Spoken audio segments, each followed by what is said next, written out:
잘 지나시나요? 네. 봄 기운이 슬슬 돌아오고 있습니다.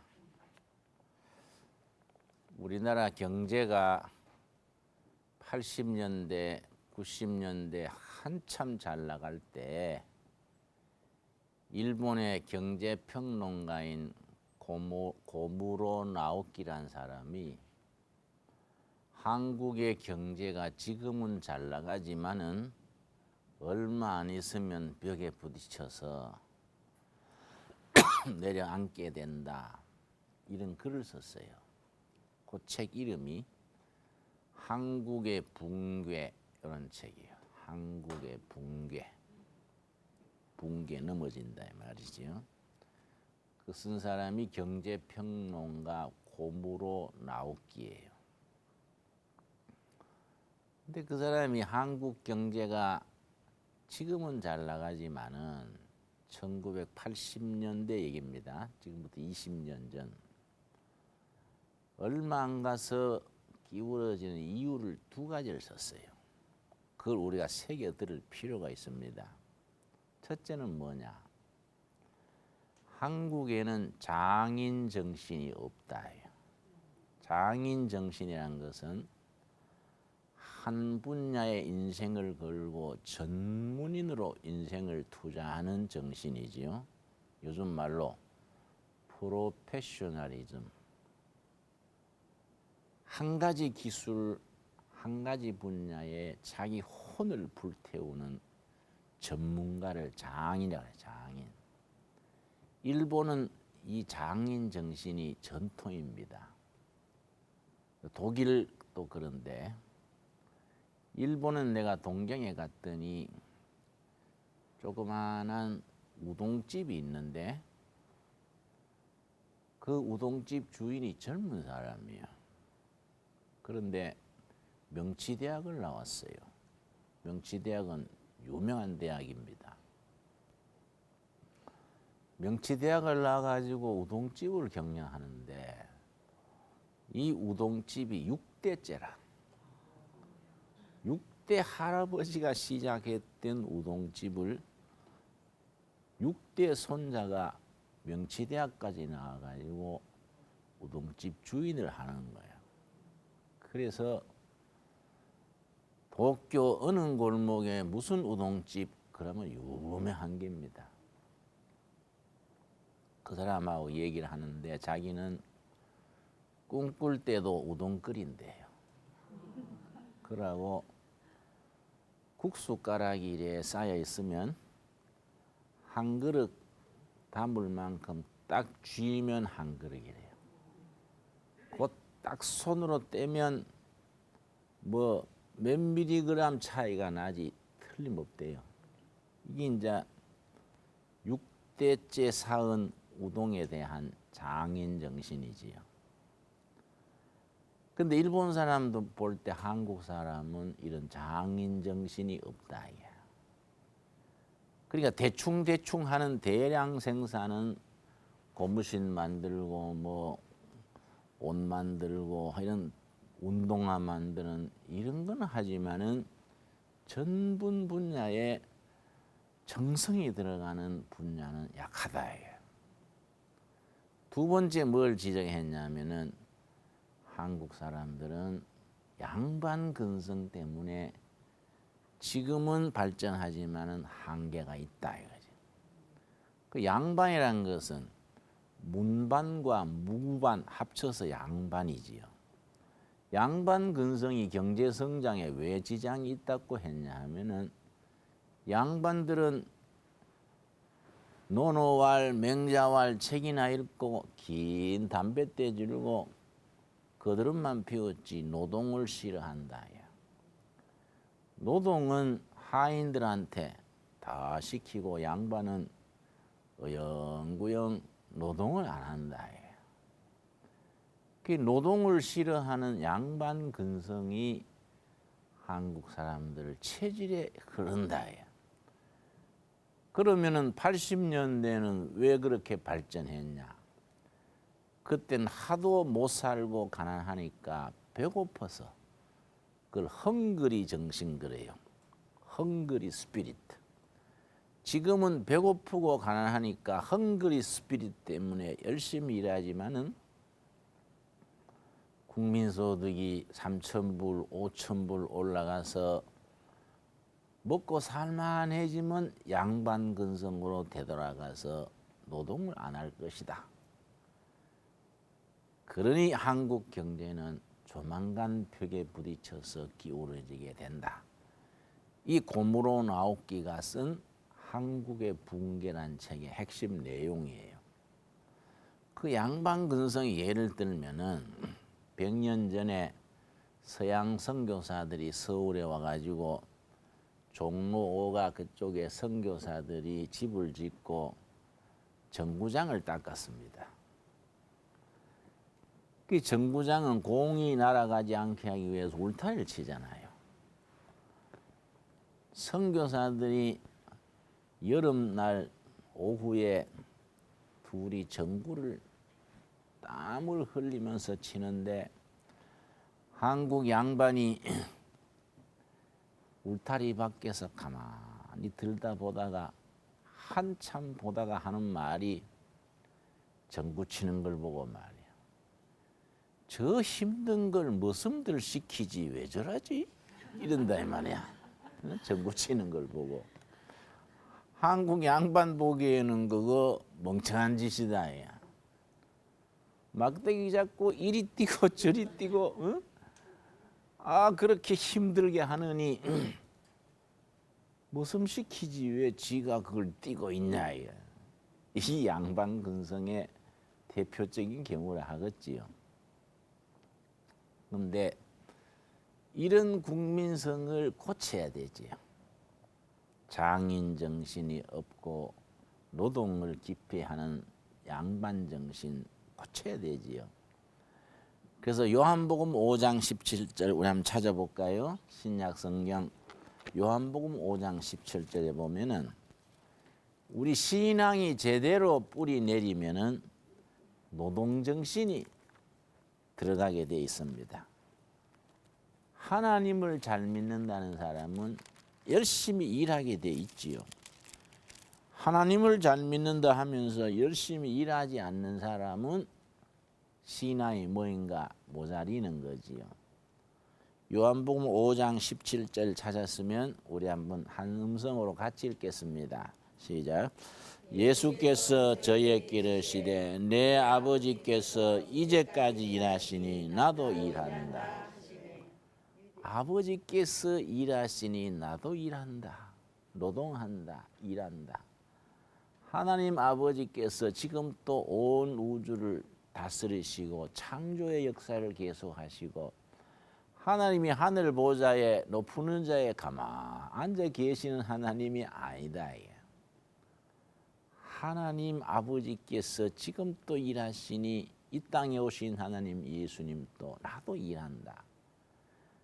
그러면 그 예수를 믿는 우리도 일하는 사람이 돼야 되지. 일을 좋아하고 일을 통해서 하나님의 뜻을 이루고 일을 통해서 건강해지고 일을 통해서 하나님의 영광을 돌려야 되지요. 제가 이제 몸담아 있는 마을이 두레마을인데 두레마을에서는 이제 농사 짓고 같이 살아가는 마을이에요. 일하는 걸 굉장히 중요시해서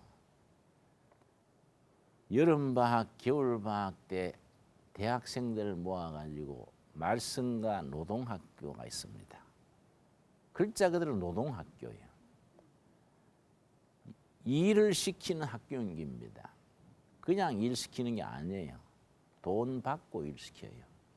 회비 내고 일 시키는데 시작할 때 내가 뭐라 하냐면은 두레마을 말씀과 노동학교는 낮에는 일하고 밤에는 성경 말씀 배운다.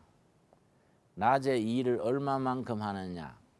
안 죽을 만큼 일한다. 빡시게 시켜요.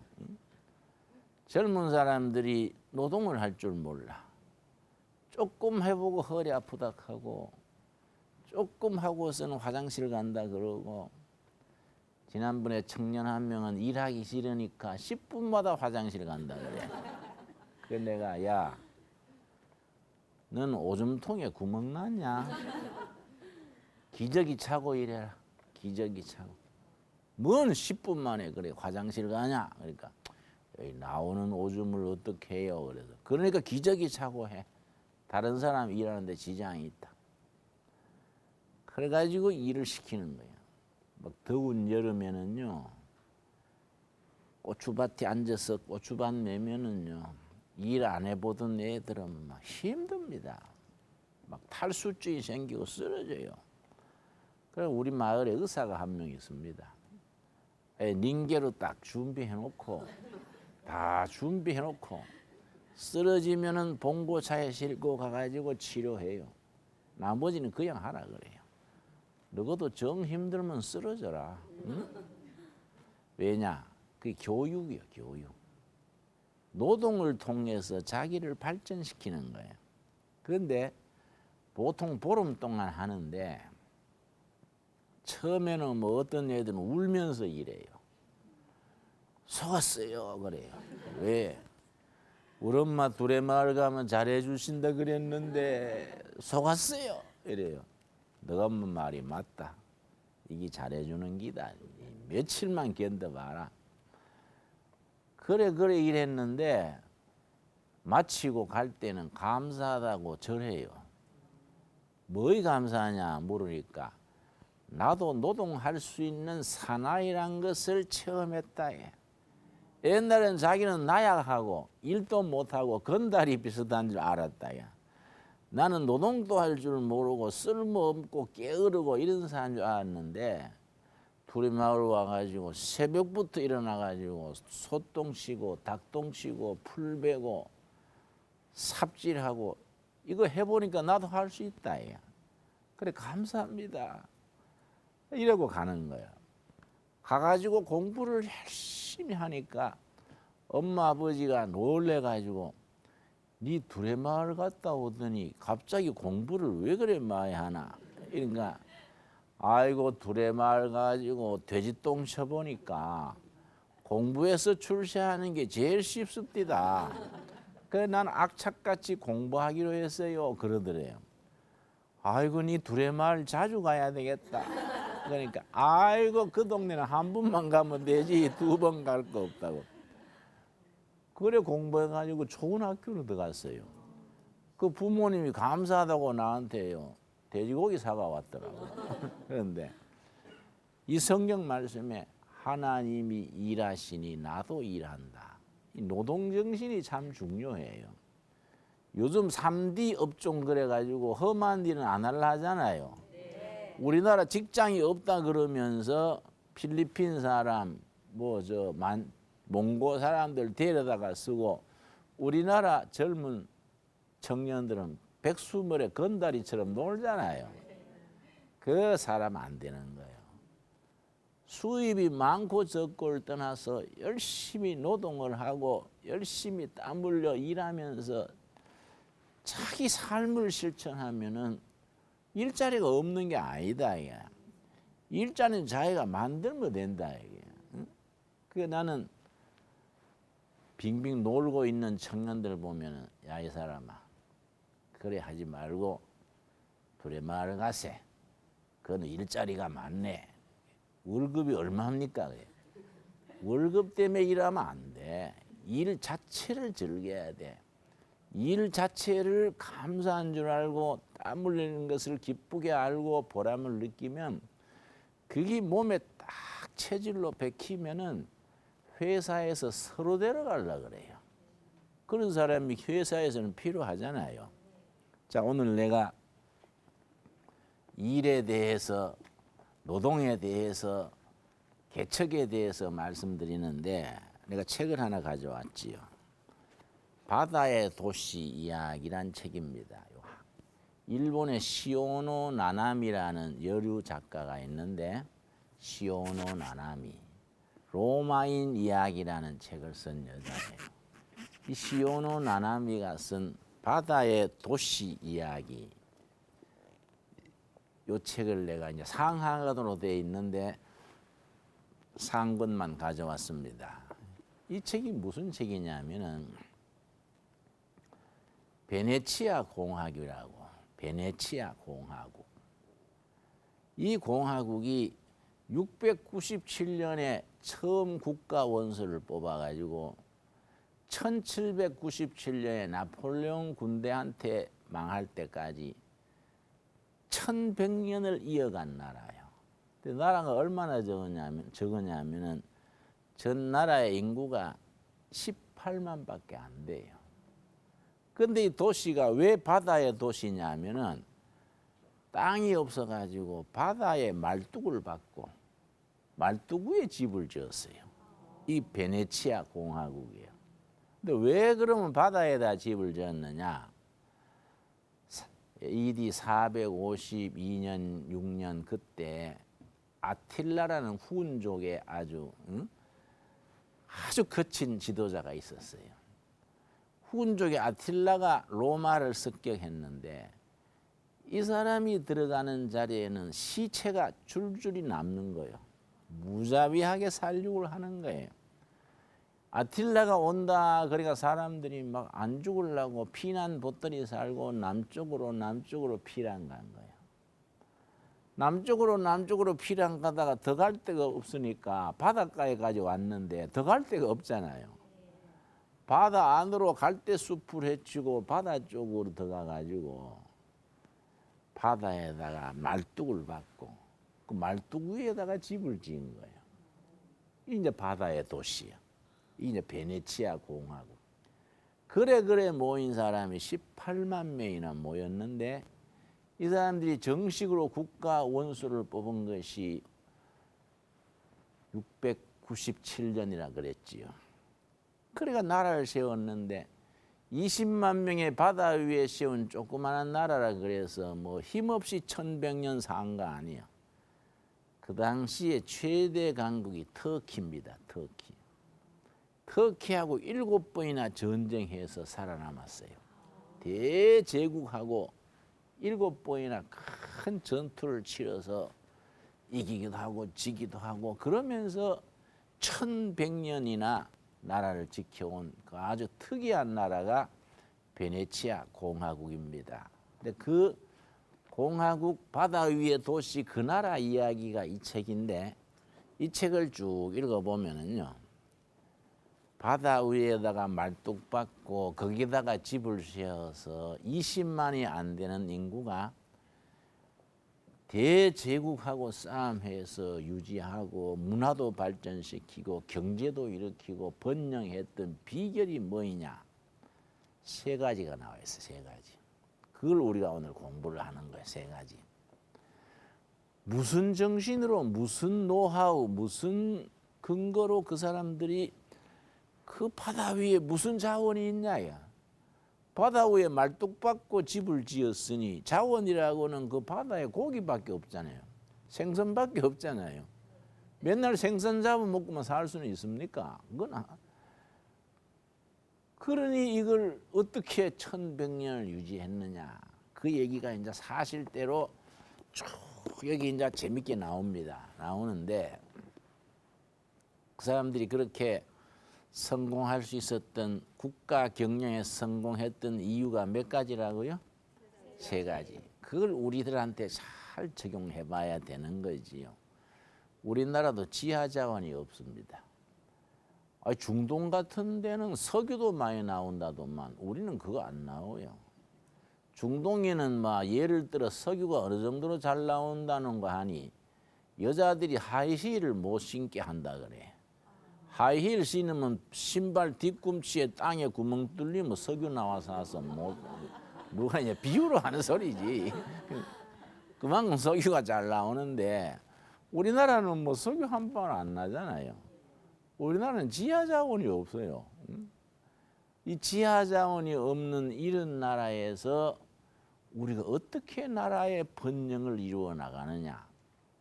이게 우리가 베네치아 공화국에서 배울 필요가 있다. 베네치아 공화국 그 사람들의 성공했는 첫째 비결이 뭐냐면은 개척 정신이요. 아무것도 자원이 없는 바다를 오히려 역으로 그걸 장점으로 삼은 겁니다. 그 당시에 제일 날쌘 배를 만들었어요. 머리를 써가지고 제일 속도가 있는 배를 만들어가지고 사방에 무역을 한 거야. 사방에다가 빠르게 가서 물건 실다가 빠르게 팔고 중개 무역을 하고 그 조그마한 나라가 민첩하게 아주 이 나라 저 나라 무역을 하면서 아주 개척 정신으로 뻗어나간 거예요.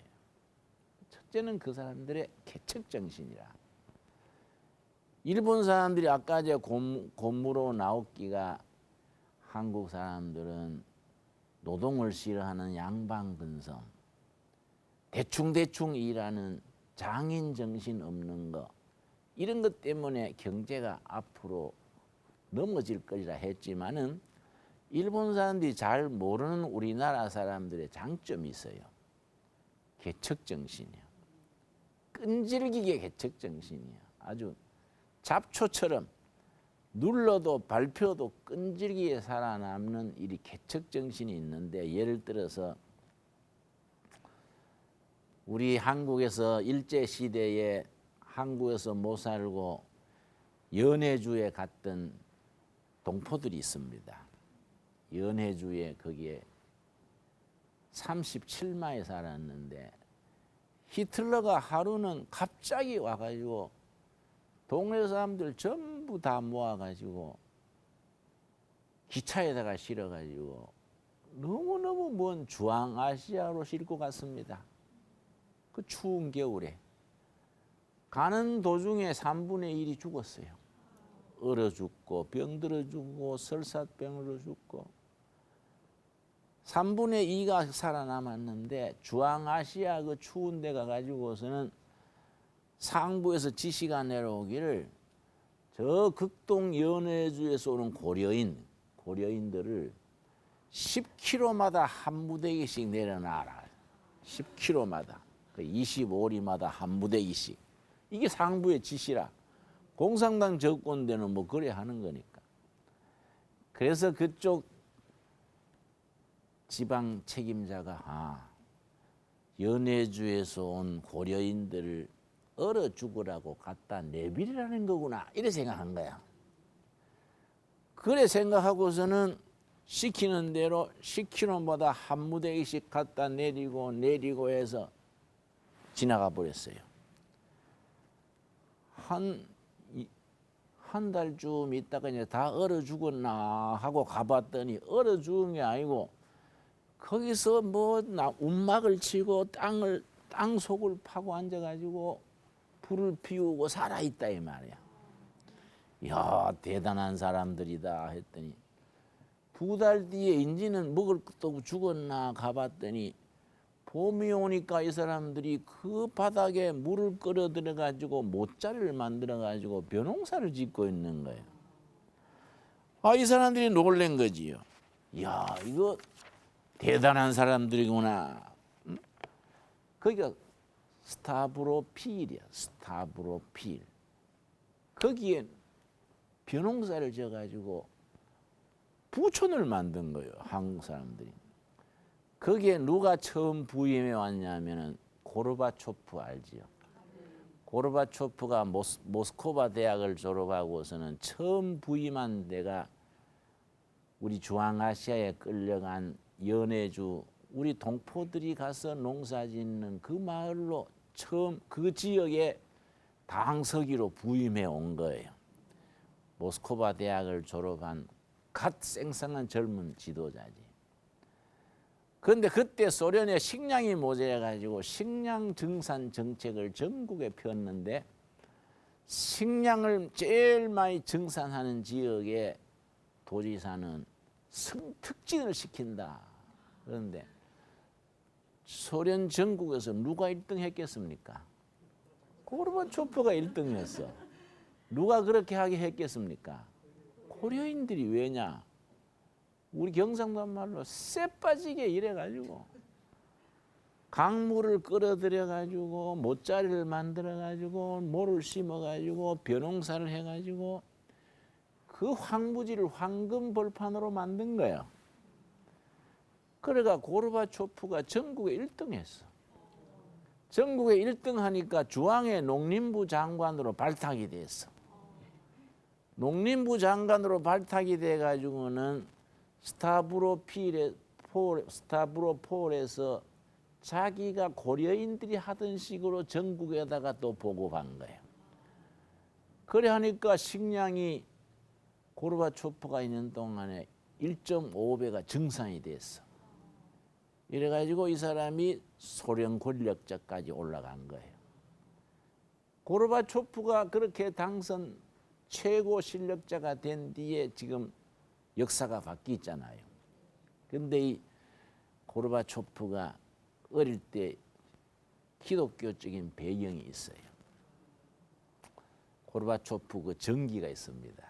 거기에 보면은 자기 어릴 때 아버지, 어머니, 할아버지, 할머니하고 숨어서 성경 읽는 거예요. 그때는 공산당 정부 하에서 성경을 보면은 감옥 보내고 성경을 가지고만 있어도 그건 수용소 보낼 때거든. 그런데 어린 고르바초프를 문간에 보초를 세우는 거예요. 그러다가 할아버지, 아버지 식구들은 성경 읽는 거예요. 보초 썼던 고르바초프가 누가 발자국 소리 들리면 할아버지 누가 와요? 그럼 얼른 성경을 접어가 사진틀 뒤에 숨기고 둘러앉아가지고 날씨 좋지? 뭐 이런 딴 얘기 하는 거야. 응? 이게 이제 고르바초프가 어릴 때 그렇게 자란 거야. 고르바초프가 소련 공산당 제1서기 최고 권력자가 된 뒤에 맨 첫 번째 결제한 게 뭐냐면은 소련 땅에서 성경을 마음대로 찍고 전하게 하는 법입니다. 이 첫 번째가. 그전에는 성경을 인쇄하는 기나 전하는 게 불법이 돼 있었어요. 그 법에다가 사인을 하면서 고르바초프가 뭐라고 했냐면은 성경을 마음대로 읽고 전하고 하는 그 법에다가 결제를 하면서 고르바초프가 한숨을 쉬면서 한 나라가 되려면은 최소한도로 성경 말씀에 10계명은 있었어야 되는데 성경 말씀에 10계명은 최소한도 있어야 나라가 안 망하는데 러시아 공산당은 이걸 못하게 해가지고 러시아가 망해간다 이게 실감 나는 얘기예요.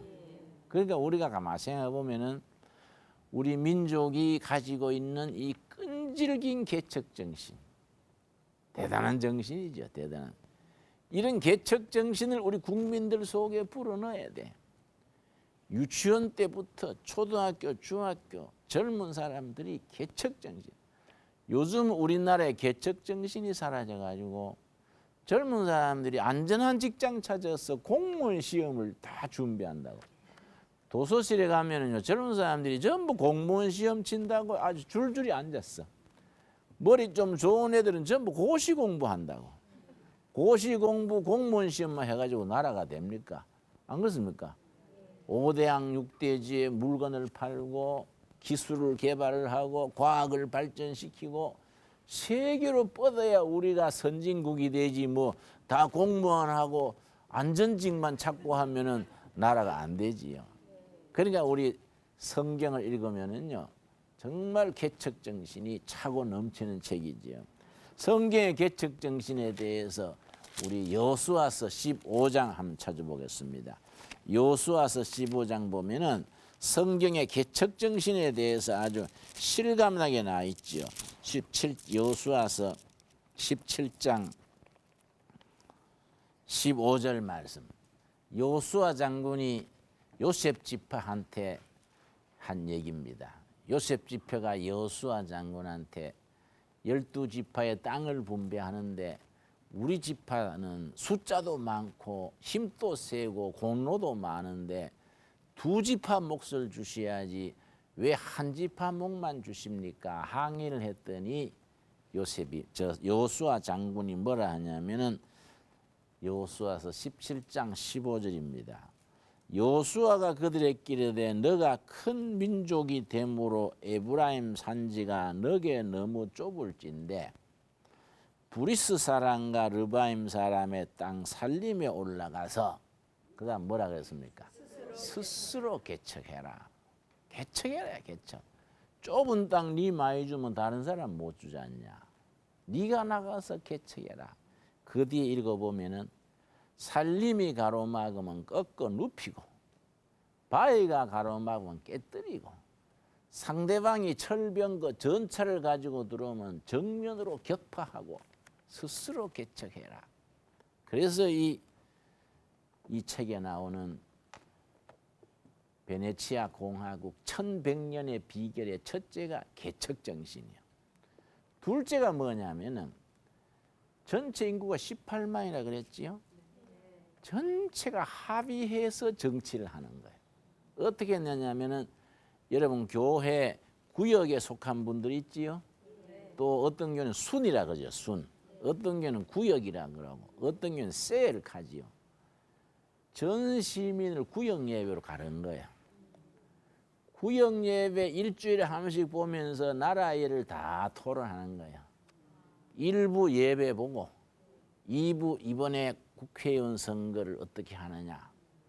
이번에 좀 경제가 어려운데 어떻게 하느냐. 다 같이 인원한 거 다 같이.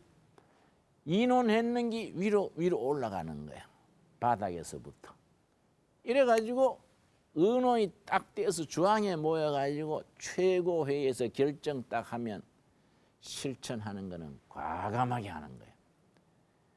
전 국민이 참여하는 참여 정치라. 높은 사람들이 결정해서 무조건 따르시오. 이게 아니다. 이게.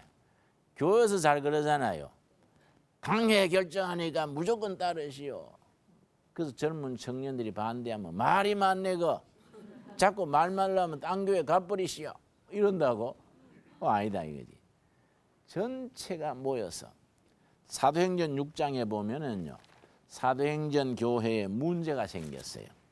사도행전 교회에 구제품 나누는 문제 때문에 헌금 들어온 걸 가지고 구제하는 문제 때문에 사도행전 교회 예루살렘 교회에 문제가 생겼는데 문제가 생기니까 사도들이 어떻게 했느냐 하면은 사도행전 6장 1절입니다. 6장 1절. 그때 제자가 더 많아졌는데 헬라파 유대인들이 자기의 과부들이 그 매일 구제에 빠짐으로 히브리파 사람을 원망한대. 주류 비주류 그러지요? 주류는 히브리파 12사도를 중심으로 한 본래 있던 교인들이요. 비주류 헬라파는 외국에서 오거나 나중에 들어온 교인들이요. 대체로 보면 본래 있던 사람들은 신앙은 좋은데 조금 학력이 낮다고요.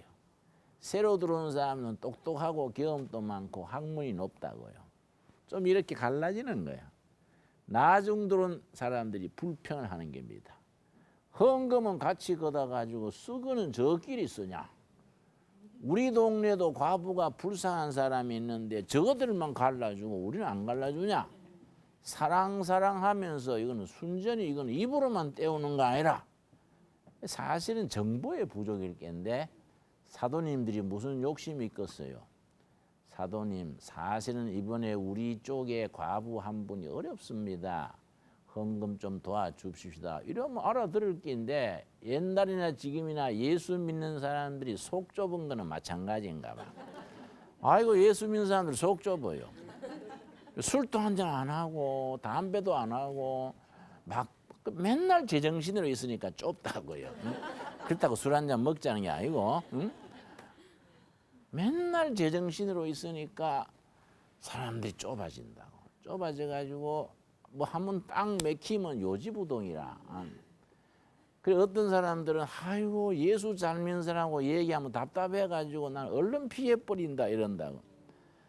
요거는 고쳐야 돼요. 속 좁은 거는. 히브리파 사람들이 반대해 원망을 한 거예요. 근데 사도들이 참 잘했어요. 사도들이 6장 2절 12사도가 뭡니까? 모든 제자를 불러 이르되 우리가 하나님의 말씀을 제쳐놓고 공개를 일삼는 것이 마땅치 아니하니 형제들아 너희 가운데서 성령과 지혜가 충만하여 칭찬 듣는 사람 7을 택하라. 형제들 다 모은 거야. 다 공동체로 다 모아서 의논에 붙인 거야. 우리 사도들은 기도하는 거 말씀 전하는 거 전적 할 테니 여러분 대표를 뽑읍시다. 어떤 사람 뽑냐? 은혜가 충만한 사람, 믿음이 좋은 사람. 둘째, 사람들한테도 칭찬 듣는 사람, 인간관계가 좋은 사람. 양쪽이에요. 첫째는 은혜가 깊은 사람, 둘째는 사람들한테도 인정받는 지도력이 있는 사람. 이 두 가지를 뽑읍시다. 이래가 7 집사들이 뽑힌 거예요. 그러니까 교회가 싹 문제가 없어진 거예요. 그러니까 전체가 모여서 공동체로, 공개로, 민주적으로 일을 처리하는 거예요. 베네치아 공화국이 그걸 잘 만든 거예요. 전부 구역구역을 통해서 의견이 밑에서부터 올라오는 거예요.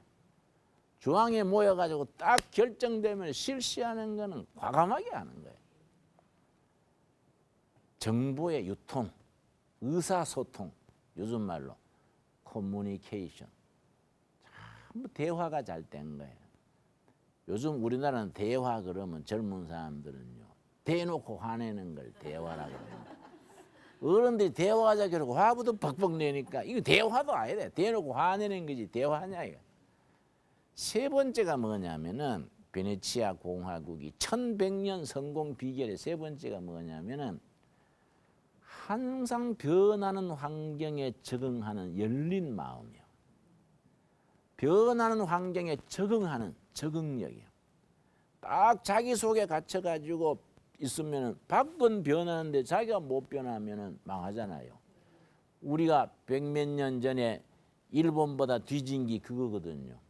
일본은 막 명치유신하고 막 바뀌는데 우리는 조선조 말에 딱 문 닫아 걸어놓고 서양 귀신, 뭐 중국 귀신, 일본 해놓고 딱 들어앉아 있다가 어느 날 망해버린 거예요. 마음문을 열고 변화에 적응하는 이 적응력이. 여러분 찰스 다윈이라는 유명한 생물학자가 있습니다. 이 사람이 쓴 종의 기원이라는 책이 있는데 학교 때 들었겠지요. 종의 기원. 그 끝에 뭐가 돼 있냐면은 이 지구상에 수많은 동물, 식물들이 등장했다가 사라지고 어떤 동물은 살아남고 어떤 동물은 사라졌다. 여러분 그 덩치 큰 거 뭡니까? 응? 공룡. 공룡이 그렇게 힘이 세고 덩치 좋은데 왜 사라졌냐? 우리 한국은 세계 공룡 유족으로서는 아주 우리나라도 아주 손꼽습니다. 저 전라남도 경상남도 가면 바닷가에 공룡 발자국이 이런 발자국들이 막 있습니다. 세계 유적이요.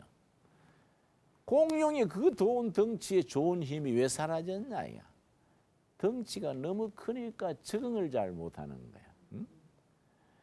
그런데 이 다윈의 그 종의 기원은 어떤 동물이 살아남았냐? 힘 좋다고 살아남은 거 아니다. 머리 좋다고 살아남은 거 아니다. 어떤 동물이 살아남고 승리했냐? 변화에 적응을 잘하는 종류. 변화에 적응을 잘하는 종류. 변화에 적응을 잘하려고 하면 항상 마음이 열려 있어야 되죠. 그렇죠? 마음이 딱 닫혀가지고 자폐증처럼 딱 자기 속에 갇혀 있으면 달팽이처럼 안에 들어앉아 있으면 변하는 걸 모르잖아요. 항상 마음이 열려가지고 정보가 교류되고 다른 사람을 듣고 관찰하고 환경에 적응해 나가되 자기 중심은 딱 서 있어야 되는 거예요. 이게 보통 실력이 아니지. 여러분, 이게 베네치아 공화국이 승리한 비결이에요. 자, 우리 복습을 하고 마칩시다. 베네치아 공화국이 바다에 들어가 가지고 말뚝박고 도시를 세워서 인구 18만의 도시국가를 세웠는데 조그마한 국가라 그래서 외국에서 가만 놔둔 게 아니다 말이야. 터키 대제국과도 7번이나 전쟁을 해서 격파를 했다 이 말이에요. 그래서 1100년을 이어졌다. 그 성공하고 살아남았던 비결이 뭐냐? 첫째 무슨 정신입니까? 개척 정신. 바다를 오히려 자기들의 마당으로 만들어서 배를 만들어서 세게 뻗은 거. 둘째 뭡니까? 응? 둘째 무슨 정신이? 열린 의논하는 공동체. 그렇지요? 전 국민 참여하는 공동체. 여러분 가족 가정에서도 아버지 어머니가 애들한테 무조건 시키지 말고 가정 예배로 의논하세요. 의논해야 돼. 가족들이 다 모여서 의논하면 힘이 있어. 이해가지요? 네. 세 번째가 뭡니까? 열린 마음, 적응하는 힘. 열린 마음으로 변화에 적응하는 능력. 우리 가정생활, 교회생활, 사회생활에 이걸 다 적용할 수 있기를 바랍니다. 오늘은 거기까지. 감사합니다.